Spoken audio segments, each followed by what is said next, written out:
नमस्कार दोस्तों, डेट है आज की 2 जून 2020 और स्वागत है आपका प्रीलिम बूस्टर न्यूज़ डिस्कशन में। सबसे पहले important article band tail scorpion fish के बारे में है। क्या कंटेस्ट है? Central marine fisheries research institute के रिसर्चर्स ने इस रेयर स्कॉर्पियन फिश को फाइंड आउट किया है। कहाँ पर? गल्फ ऑफ मन्नार में, तमिलनाडु में एक कोस्ट है सेतुकरई कोस्ट।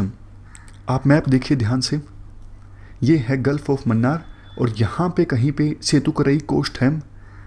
उस कोस्ट पर रिसर्च इंस्टीट्यूट के रिसर्चर्स ने ये rare band tail scorpion fish को फाइंड आउट किया है। खास बात देखो ये है, ऐसा पहली बार हुआ है कि इंडियन वाटर्स में ये रेयर स्पीसीज मिली हो। इससे पहले कभी भी इंडियन वाटर में इस रेयर स्पीसीज को नहीं देखा गया है।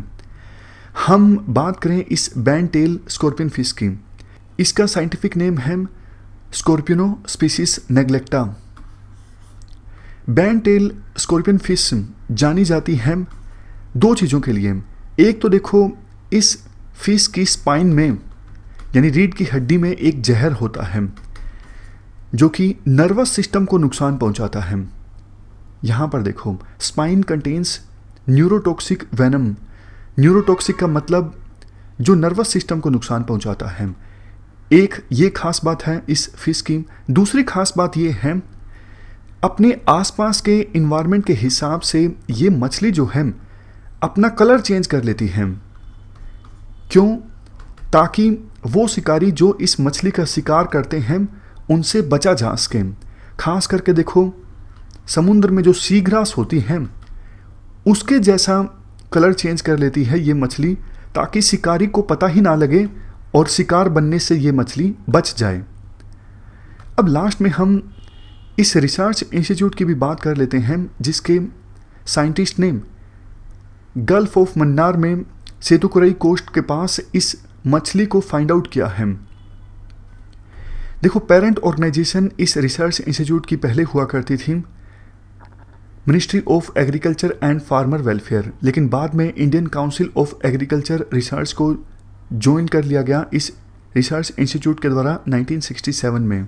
कहाँ पर है ये इंस्टीट्यूट? कोची, केरला में है।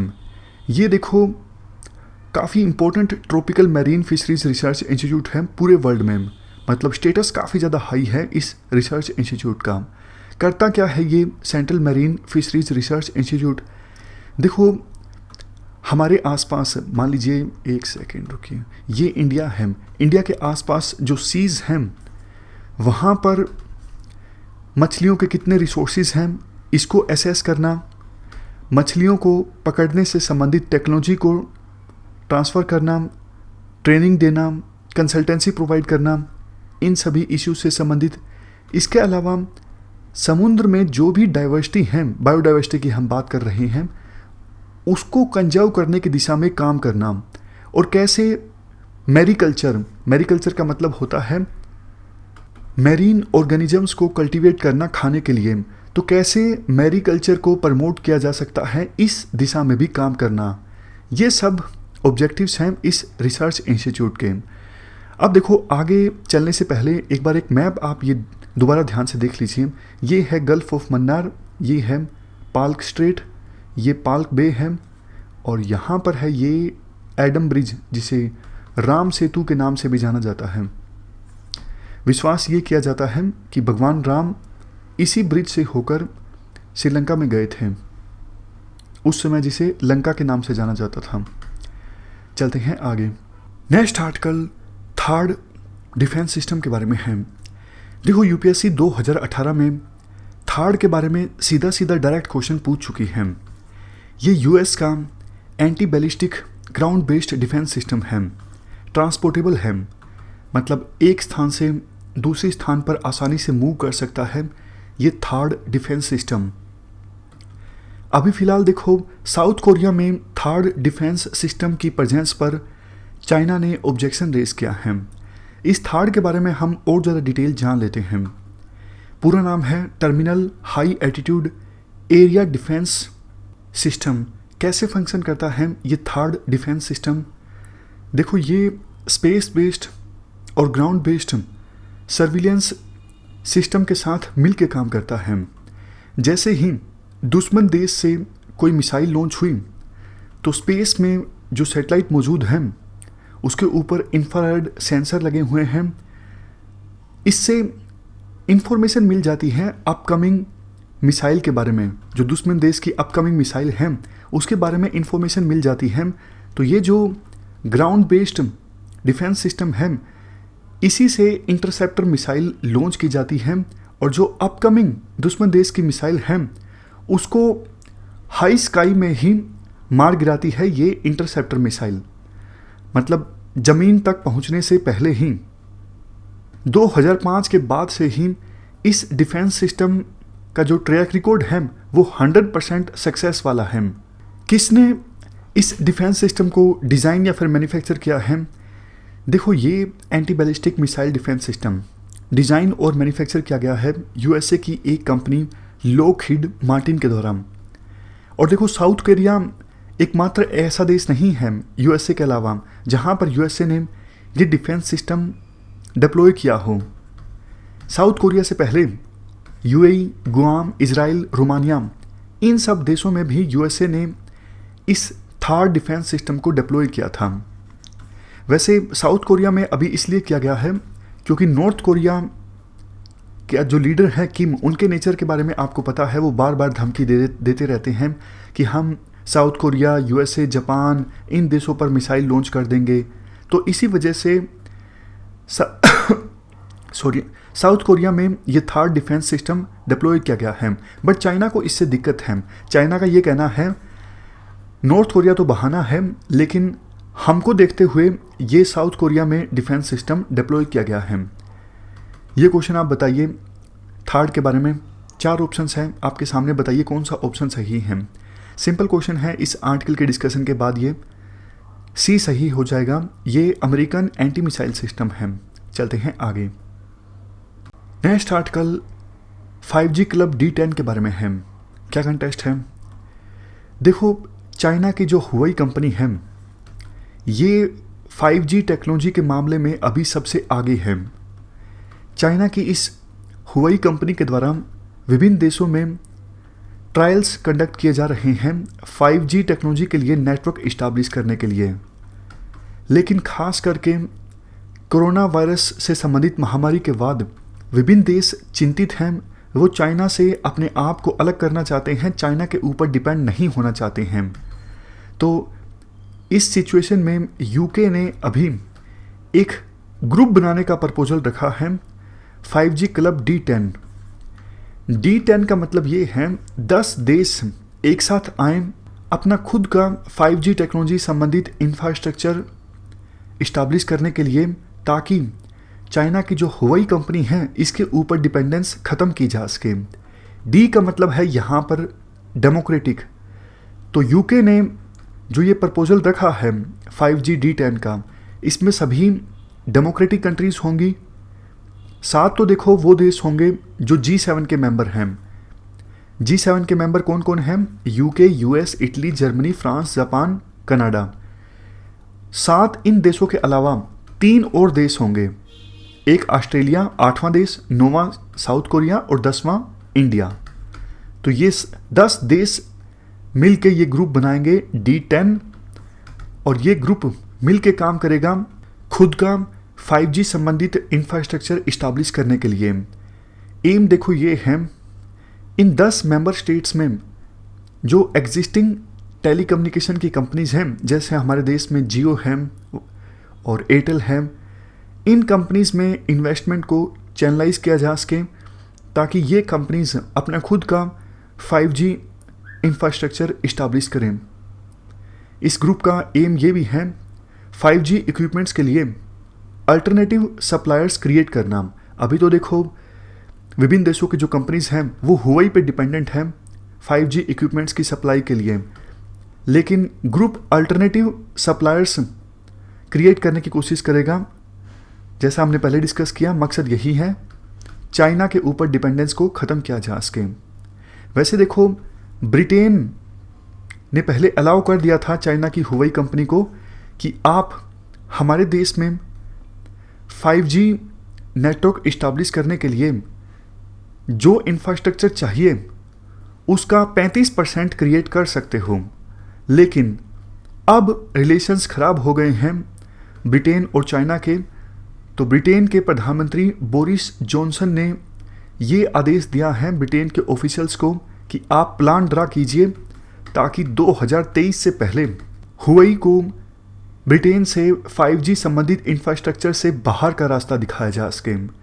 तो ये हमने बात की द 5G क्लब D10 के बारे में। चलते हैं आगे। नेक्स्ट आर्टिकल G7 के बारे में है। अभी पिछली न्यूज़ में G7 का कंटेक्स्ट आया था, अगला तो आर्टिकल ही G7 के बारे में है। क्या कंटेक्स्ट है? देखो, यूएस के राष्ट्रपति ट्रंप ने G7 के बारे में काफ़ी इंपॉर्टेंट स्टेटमेंट दी है।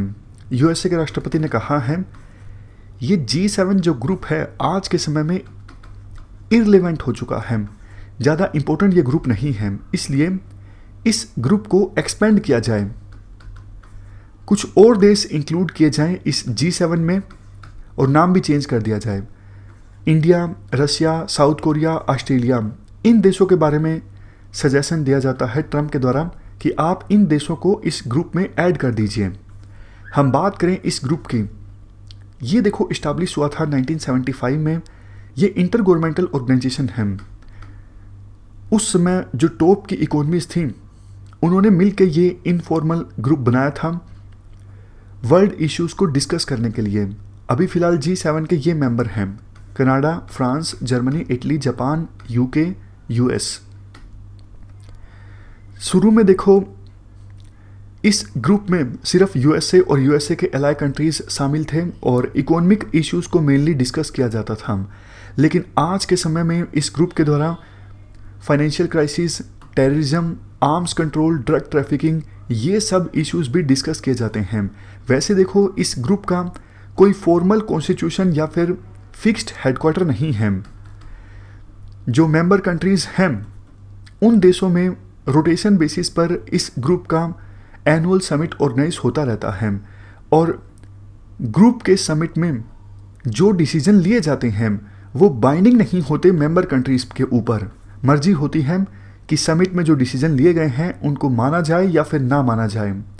कनाडा ने इस ग्रुप को बाद में ज्वाइन किया था 1976 में। यूरोपियन यूनियन ने इस ग्रुप की मीटिंग को अटेंड करना स्टार्ट किया 1977 में। रशिया ने ज्वाइन कर लिया था लेकिन रशिया को निकाल दिया गया शायद 2014 के आसपास, जब रशिया ने क्रीमिया को हड़पा था। उसके बाद से इस ग्रुप से रशिया को बाहर का रास्ता दिखा दिया गया। अब देखो मांग इसलिए चल रही है इस ग्रुप में विभिन्न देशों को ऐड करने की, क्योंकि पहले G7 के मेंबर कंट्रीज़ की जो कंबाइंड GDP थी काफ़ी ज़्यादा हुआ करती थी, लेकिन आज के समय में UK, फ्रांस, इन देशों की GDP ज़्यादा बड़ी नहीं है, जबकि इंडिया जैसे देशों की GDP काफ़ी ज़्यादा बढ़ चुकी है।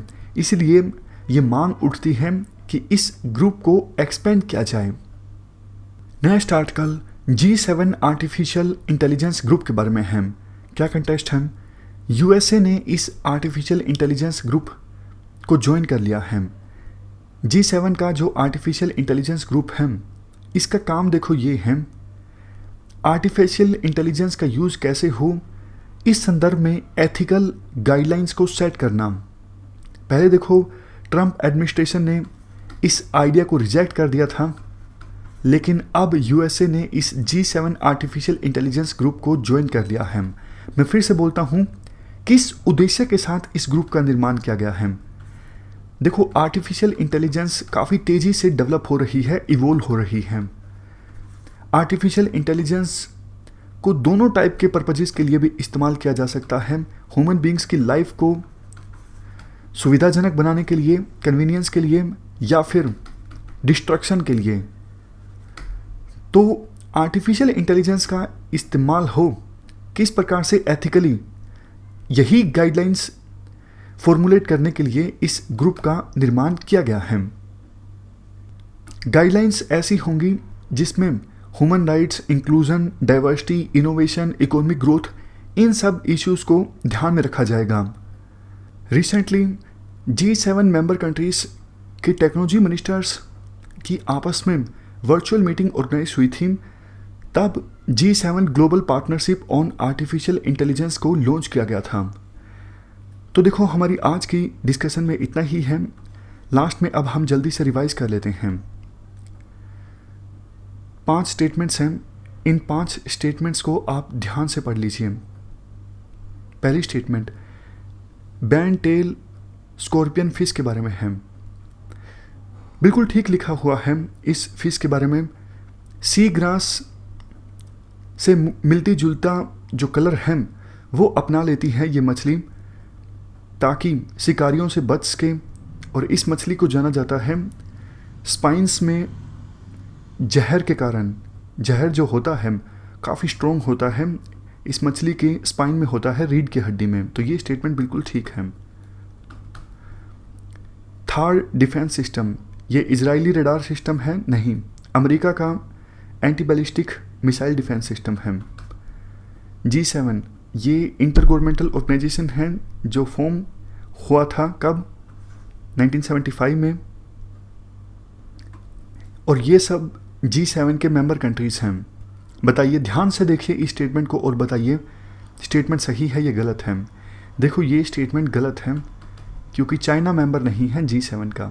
उसके बाद 5G क्लब D10, मकसद है 5G नेटवर्क के लिए अल्टरनेटिव सप्लायर्स को क्रिएट करना। ये मेंबर्स हैं 5G क्लब D10 के, UK, US, Italy, Germany, France, Japan, Canada plus Australia, south Korea, India. ये देखो ठीक है। सबसे लास्ट में यूएसए ने G7 आर्टिफिशियल इंटेलिजेंस ग्रुप को ज्वाइन नहीं किया है। गलत, यूएसए ने इस ग्रुप को ज्वाइन कर लिया है। पहले ट्रम्प प्रशासन ने इस आइडिया को रिजेक्ट किया था, लेकिन अब यूएसए ने इस ग्रुप को ज्वाइन कर लिया है। तो इस डिस्कशन में फ़िलहाल इतना ही है। Thank you very much for discussion.